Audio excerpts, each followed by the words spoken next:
Selamat malam, salam sejahtera untuk kita semua. Pernyataan diri dosen PDD UKTPT Unsur Pengajaran. Saya Leonard Adri Manafe, SEMM NU PTK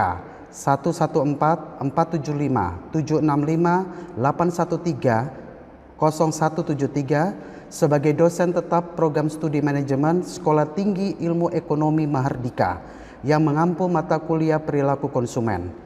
Saya berkomitmen untuk memberikan pengalaman belajar yang maksimal kepada mahasiswa dengan mengupas tuntas berbagai konsep dan teori-teori utama yang terkait dengan perilaku konsumen dalam dunia pemasaran.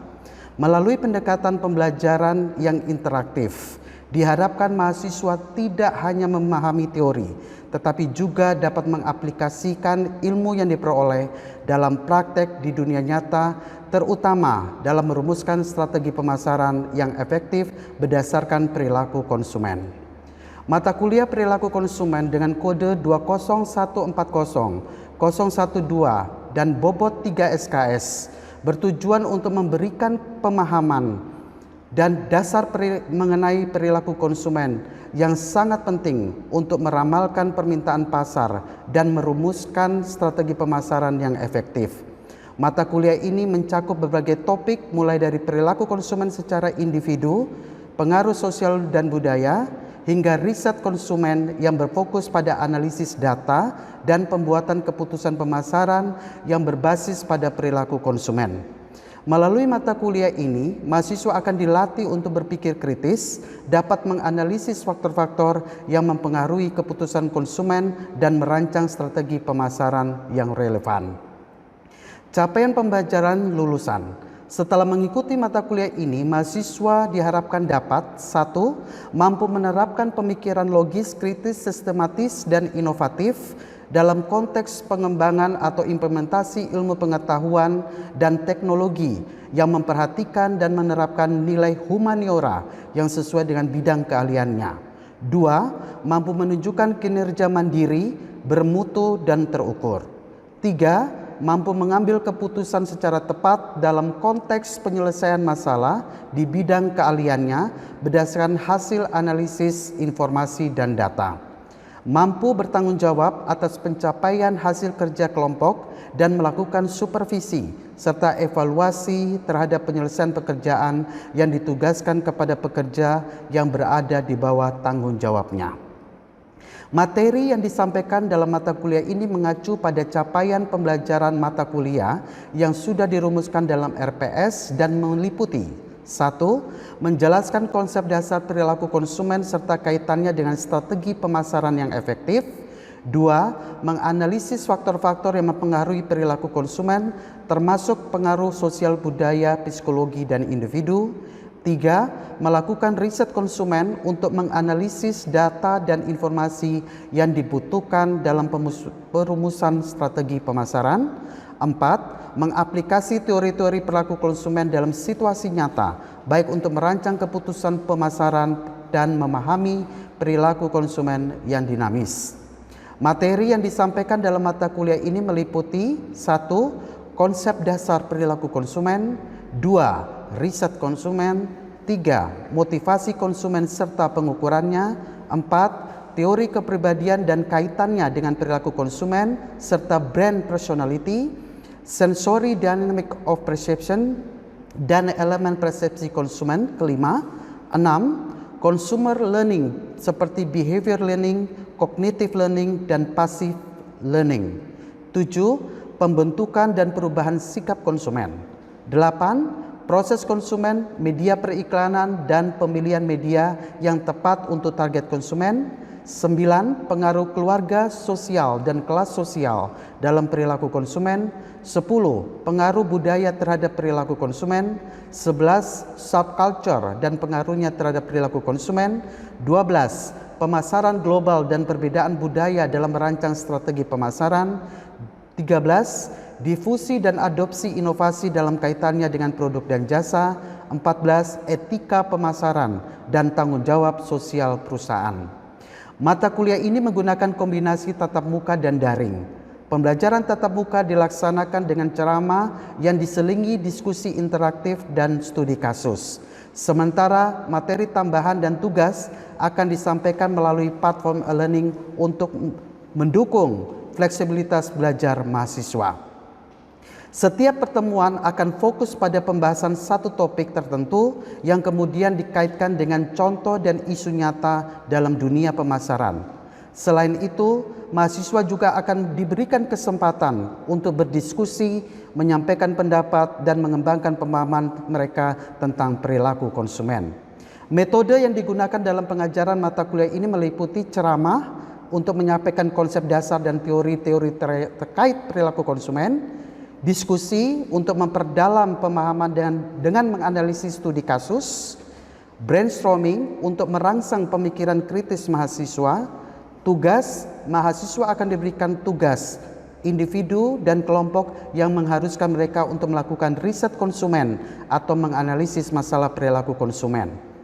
Interaksi antara dosen dan mahasiswa sangat penting dalam menciptakan suasana pembelajaran yang produktif dan terbuka.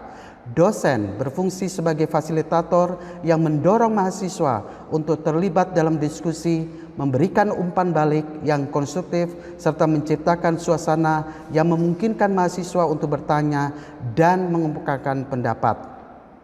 Interaksi ini juga dilakukan melalui e-learning, di mana mahasiswa dapat mengakses materi kuliah, mengikuti kuis, dan mengumpulkan tugas secara online. Penilaian dalam mata kuliah ini terdiri dari beberapa komponen dengan rincian sebagai berikut: ujian tengah semester dengan bobot 15%, ujian akhir semester dengan bobot 20%, tugas dan proyek bobot 30%, kuis 5%, penilaian dan partisipasi kehadiran 30%. Indikator penilaian meliputi ketepatan penguasaan materi, kemampuan menganalisis dan aplikasi teori dalam situasi nyata, dan keterlibatan aktif dalam diskusi dan tugas kelompok. Berikut ini adalah cuplikan rekaman video pembelajaran yang saya lakukan. Selamat malam rekan-rekan mahasiswa. Apa kabar hari ini? Semoga saya doakan semua sukses, semua sehat, dan semua penuh dengan semangat. Oke. Sebelum kita masuk pada perilaku konsumen mata kuliah ini lebih dalam lagi, ada yang sudah kenal saya? Belum ya? Pantesan saya melihat wajah-wajah baru Anda ya. Oke. Baik, saya akan memperkenalkan diri saya.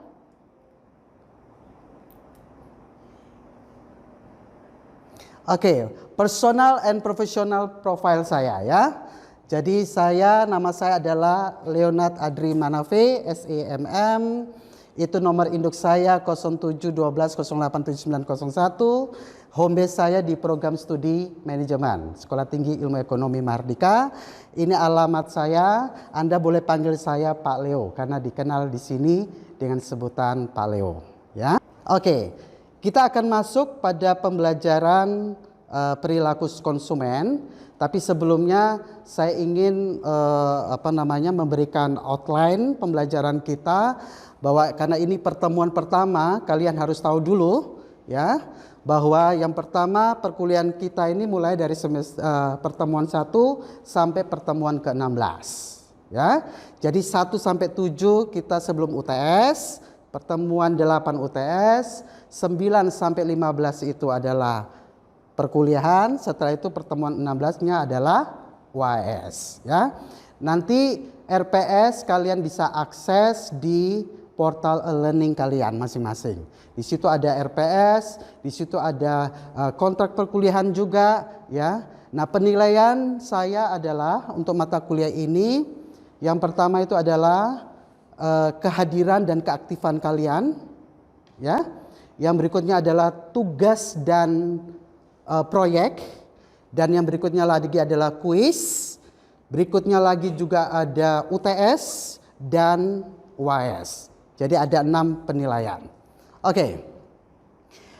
Pada pertemuan pertama ini tentang perilaku konsumen itu diawali dengan tujuan pembelajaran kita. Tujuannya untuk apa? kita mempelajari dalam pertemuan pertama ini, ya. Yang pertama adalah kita harus menjelaskan, mahasiswa mampu menjelaskan definisi dan hubungan perilaku konsumen ini dengan segmenting, targeting, dan positioning, STP, istilahnya STP, ya. Terus yang kedua adalah hubungan konsumen dan nilai-nilai. Jadi ada nilai pelanggan, ada kepuasan, ada kepercayaan, dan juga ada retensi. Nanti akan dijelaskan di slide berikutnya, ya. Terus yang tujuan ketiga adalah teknologi pemasaran. Bagaimana bisa menjelaskan peran teknologi dalam memuaskan konsumen. Oke. Kita masuk tujuan yang pertama, mendefinisikan apa itu perilaku konsumen. Menurut Shipman and Kanook, ya, perilaku konsumen itu adalah cara konsumen memilih. Ya, ingat ya, cara konsumen memilih. Yang kedua, cara konsumen membeli. Ya, memilih, membeli, menggunakan dan menghabiskan barang atau jasa, need untuk memuaskan kebutuhan dan keinginan, ya, need and wants.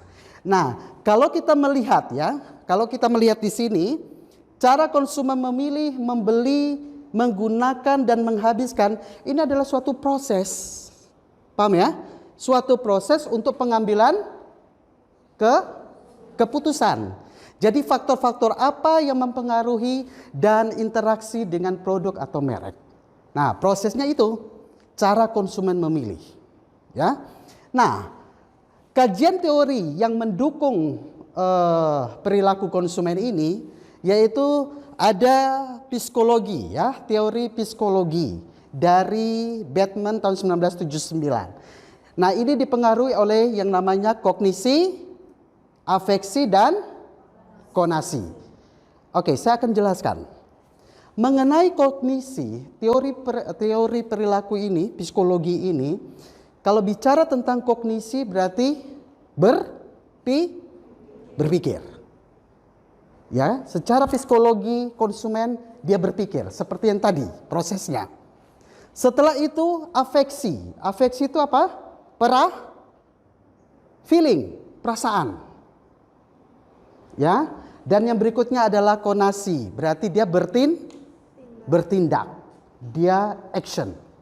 Nah, kajian teori yang berikutnya perilaku konsumen itu adalah teori Maslow. Ya, teori Maslow ini adalah hierarki kebutuhan manusia mulai dari dasar sampai aktualisasi.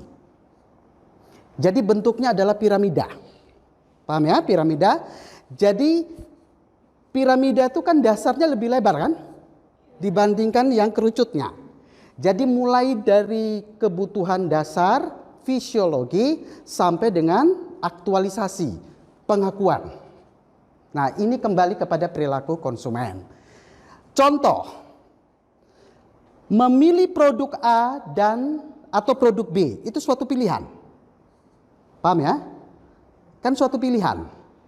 Kalau kita dipertontonkan atau disuruh memilih A atau B berdasarkan harga dan kualitas, berarti proses ini harus ada. Berarti kita harus menggunakan yang namanya berpikir. Bandingkan C. A, B, sorry ya, maaf.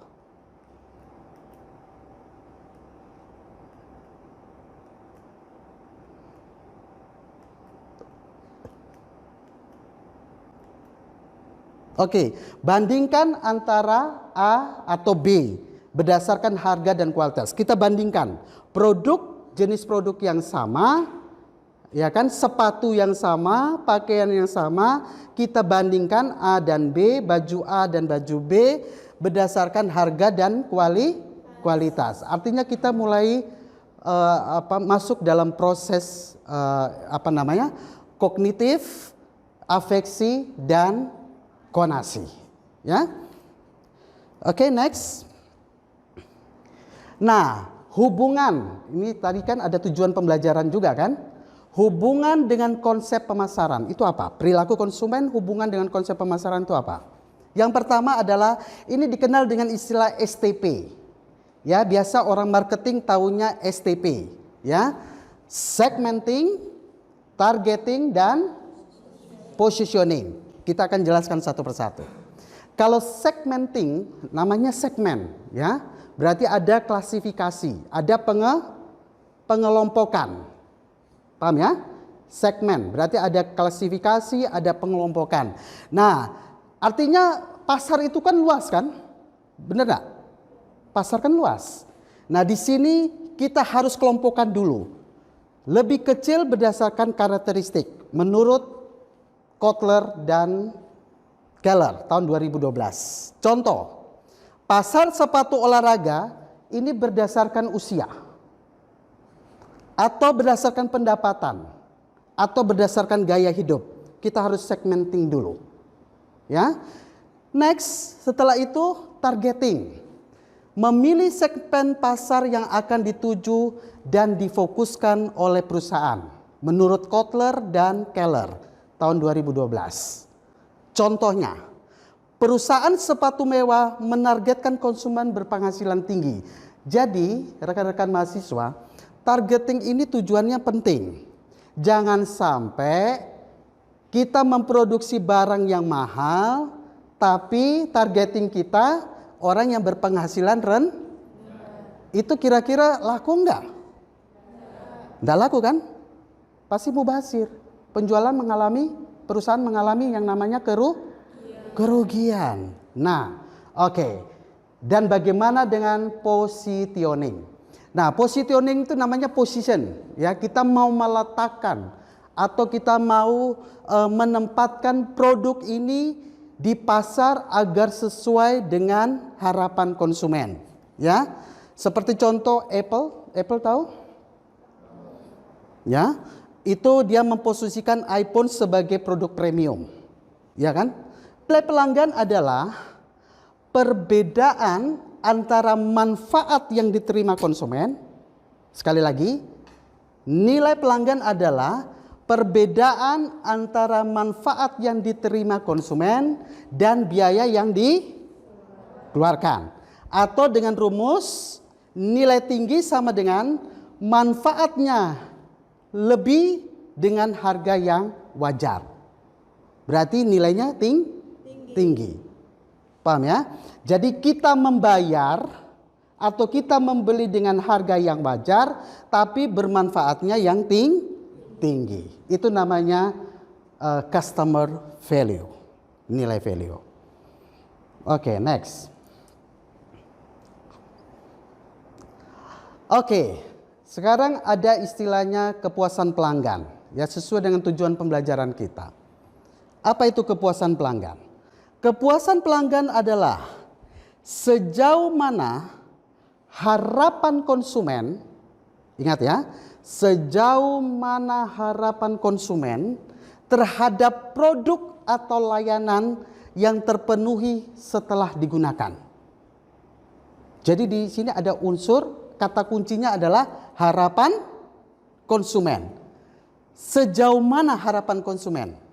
Artinya di sini konsumen merasa harapan saya ini sejauh mana terhadap produk yang saya manfaatkan. Ya. Menurut teori Oliver, perhatikan di sini, teori Oliver tahun 1980, di situ menyatakan kepuasan tercapai ketika pengalaman melebihi harapan. Artinya apa yang kita dapatkan melebihi harapan. Puas nggak? Tetapi kalau kita rasakan atau manfaatkan itu tidak sesuai harapan, berarti kebalikannya kurang atau pelanggan tidak Nah, itu aja indikatornya. Kalau saya puas, kalau pelanggan puas, berarti manfaatnya lebih tinggi daripada nilai kewajarannya yang dikeluarkan.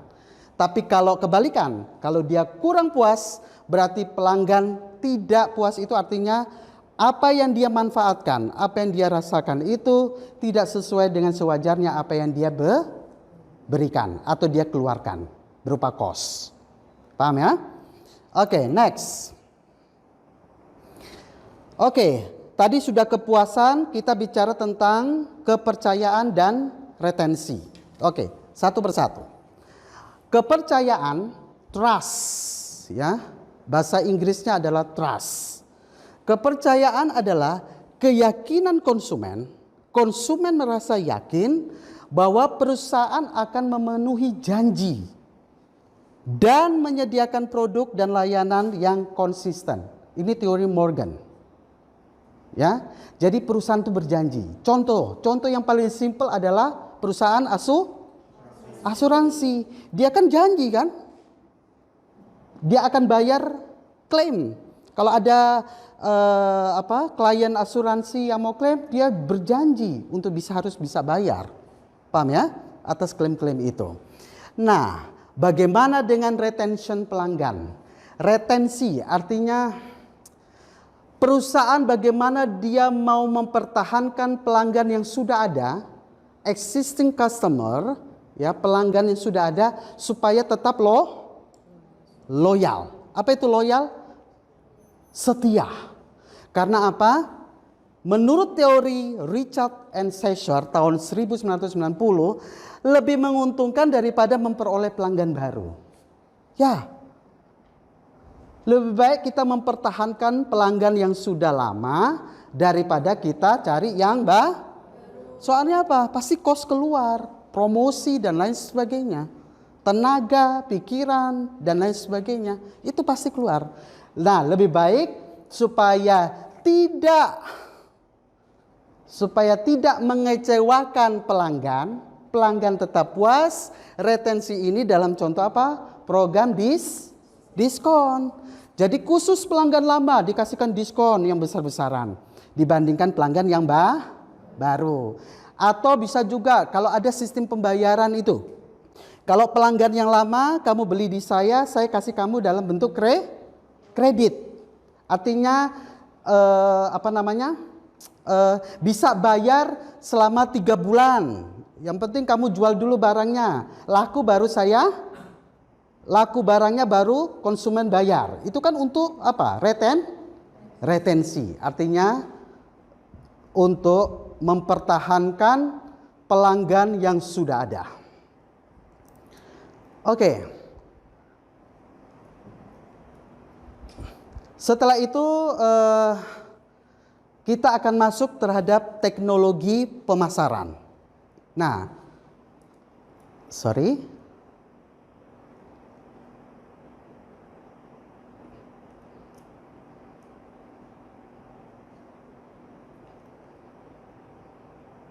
Oke, teknologi pemasaran.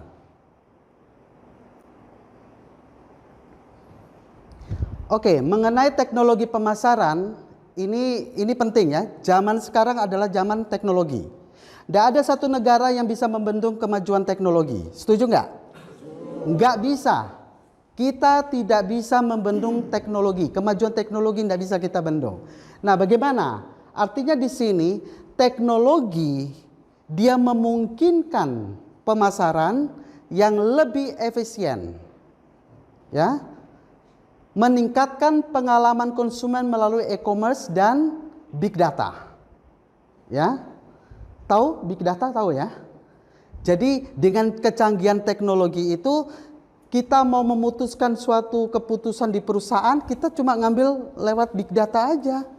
Sudah bisa kita bisa memutuskan suatu keputusan perusahaan. Nah, Kotler dan Keller dia menjelaskan peran penting teknologi dan personalisasi pengalaman konsumen dan peningkatan nilai. Contoh kasusnya adalah ini. Oke, contoh kasus Amazon, ya, Amazon Dia menggunakan data dan merekomendasikan produk yang relevan berdasarkan riwayat pencarian lewat Amazon. Dia pasti big data. Oke, sampai di sini ada yang mau bertanya? Oke, Mas. Ya, dengan Muhammad Salva Putra Diri. Oke, Mas Salva. Oke, silakan Mas Salva. Bagaimana teknologi seperti penggunaan big data dan e-commerce dapat meningkatkan pengalaman konsumen dalam proses pembelian produk? Oke, pertanyaan yang bagus ya. Jadi bagaimana teknologi itu dia berperan supaya apa, Mas? Dapat meningkatkan pengalaman konsumen Dapat meningkatkan pengalaman konsumen dalam proses pembelian produk. dalam proses pembelian produk. Oke, ingat ya, suatu perusahaan yang tadi Pak Leo katakan adalah melalui big data dia akan ambil untuk merancang suatu keputusan perusahaan agar dia bisa mendeliver produk, bisa memproduksi produk sesuai dengan kebutuhan pasar. Berdasarkan apa? Contoh, misalnya kalau penjualan turun, penjualan naik, dia bisa ngambil dari big data aja. Oh, selama 1 tahun, itu kan 12 bulan tuh. Ternyata penjualan saya naik. Bisa enggak saya dari big data penjualan itu bisa enggak? Saya bisa menentukan langkah saya enggak? Bisa enggak? Artinya kalau penjualan dia naik, berarti kan kita bisa produksi lagi kan? Untuk kebutuhan pasti demand-nya, permintaan konsumen kan pasti tinggi. Artinya kita bisa memproduksi. Nah begitu juga bukan hanya penjualan naik, penjualan turun. Berarti kita bisa enggak cari tahu? Bisa. Artinya dengan penjualan turun bagaimana kita mau diversifikasi produk. Mungkin produk kita kurang inovasi dari big data. Nah itu contohnya Amazon ya. Bisa terjawab, Mas? Bisa ya? Jadi itu kemajuan teknologi itu bisa membantu dalam keputusan. Kalau contoh yang lainnya adalah marketplace, Tokopedia. Kita bisa melihat bahwa dia penjualan bagus atau dia penjualannya ya istilahnya bagus itu berdasarkan rating, tahu ya? Kan ada toh e-commerce, marketplace yang ada tulisan rating. Ada apalagi ada komennya. Nah dari situ kita bisa menentukan juga bahwa semakin rating bagus artinya artinya manfaatnya yang tadi kembali lagi konsumen merasa puas. Apa yang dia keluarkan manfaatnya lebih tinggi. Artinya apa? Manfaat yang dia rasakan itu lebih tinggi sesuai dengan kewajaran daripada cost yang dia keluarkan, biaya yang dia keluarkan dari rating. Nah sekarang dari rating yang rating 1 paling banyak atau rating 2, something bintangnya dan lain sebagainya, kamu mau beli nggak? Pasti nggak mau. Nah dari situlah kita bisa evaluasi big data ya. Kesimpulannya adalah perilaku konsumen esensial untuk strategi pemasaran efektif. Ya, sudah pasti. Kita harus memahami bahwa STP, ya, segmentasi dan lain sebagainya itu kepuasan, kepercayaan dan teknologi untuk membangun hubungan kuat dan loyalitas konsumen. Yang kedua adalah pemahaman perilaku konsumen memungkinkan menargetkan segmen tepat, retensi pelanggan dan penggunaan teknologi untuk lebih baik. Oke. Nah, di sini di akhir pelajaran kita ini ada tugas yang harus kalian buat, akan dikumpulkan minggu depan, yaitu ceritakan pengalaman pribadi kalian ya. Sebagai konsumen di mana kalian merasa mendapatkan nilai yang tinggi, merasa puas, memiliki kepercayaan tinggi terhadap suatu produk ya. Tugas ini nanti akan saya deliver di portal e-learning. Kalian bisa lihat. Saya rasa pertemuan kali ini cukup. Semoga bermanfaat materi pertemuan ini dan kita akan kembali pada pertemuan minggu depan. Selamat malam, salam sejahtera untuk kita semua. Kita berikan aplaus untuk hari ini.